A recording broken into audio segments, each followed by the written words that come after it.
The JFK files are still in limbo. Yes, President Trump did sign an executive order 3 days after taking office, demanding the full and unredacted release of those documents. But don't hold your breath. Experts say it'll be a while before the public gets a glimpse. The secretive documents have, of course, been a source of intrigue and conspiracy theories about the death of the 35th US president. And they've become a hot potato tossed from President Trump during his first term, then to President Biden, and now back to Trump. So Trump has directed his Attorney General, Pam Bondi, and Director of National Intelligence, presumably Tulsi Gabbard, to make it happen. Trump's January 23rd order specified the pair to give him a plan in 15 days.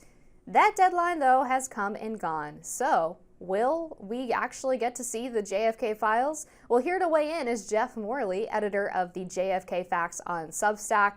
Jeff, welcome. Thanks for joining Rising. Thanks for having me. All right, so what are we to make of this delay? Obviously, there's the assumption that there's probably a lot of sensitive material in these documents. I imagine quite a bit of it will be redacted. Do you think we will eventually get to see these documents related to the JFK assassination? I think so, but I agree it's going to take a while. So today is the deadline. We could hear something later today, and a frequent tactic of the White House when they face putting out bad news, they do it late on a Friday night, the Friday night news dump. So it's possible that we'll get that. But they also do have a legitimate excuse. Tulsi Gabbard has not been confirmed. She's been known to be outspoken on the issue of JFK files. I assume she wants to be in on the writing of the plan.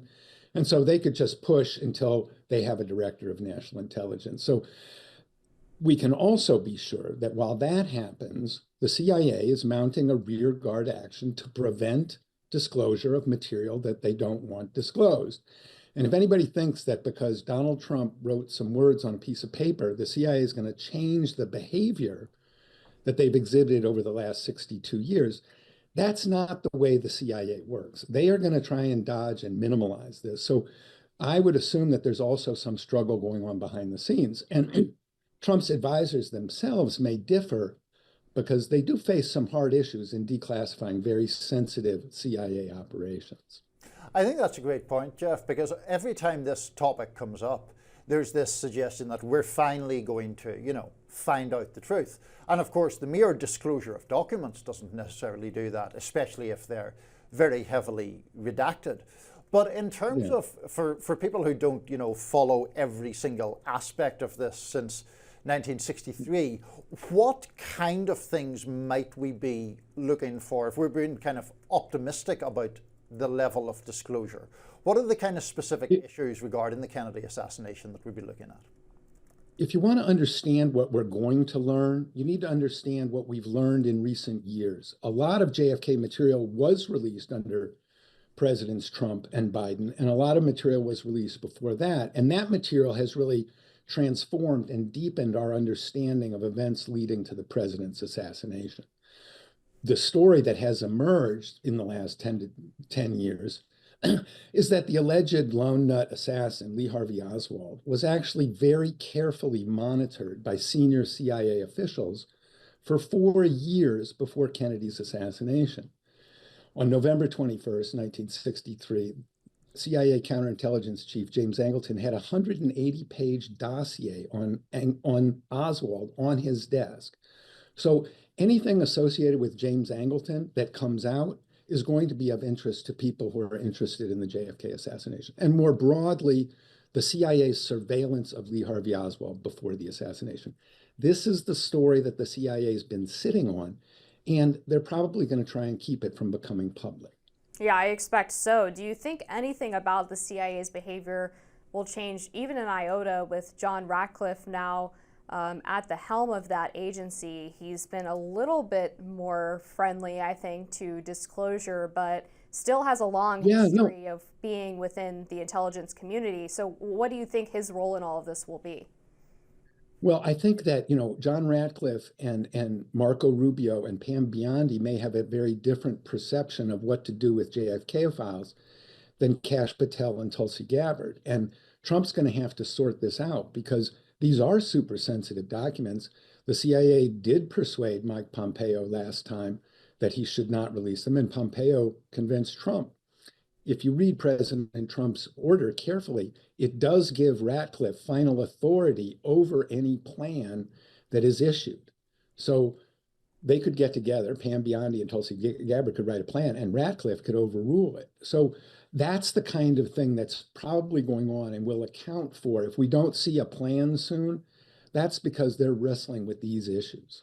I think anytime President Trump comes up, debate around what he does tends to divide, for reasons we all understand, along very partisan lines. But setting aside what he believes, represents, and has enacted, generally speaking, do you think his long expressed skepticism of the intelligence community and all of that, is that playing into this push for disclosure of these documents, in your opinion? Yes, it is.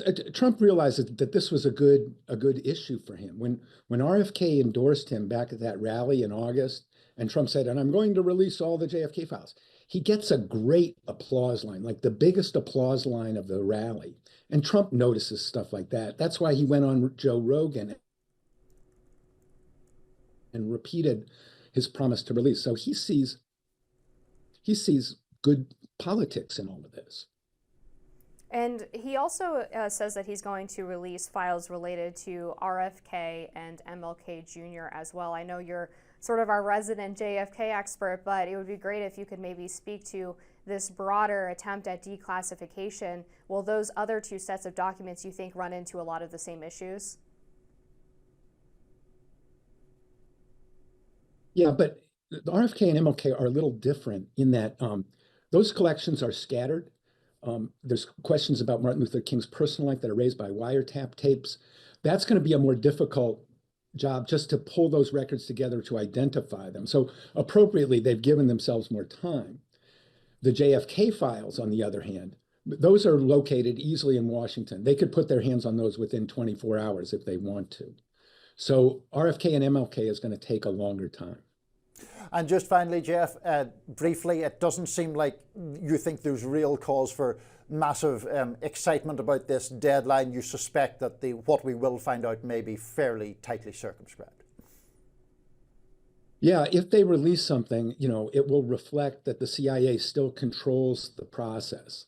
And whether Trump's desires and the advice of his advisors can overcome that resistance from the CIA, that's the real question around the JFK files right now.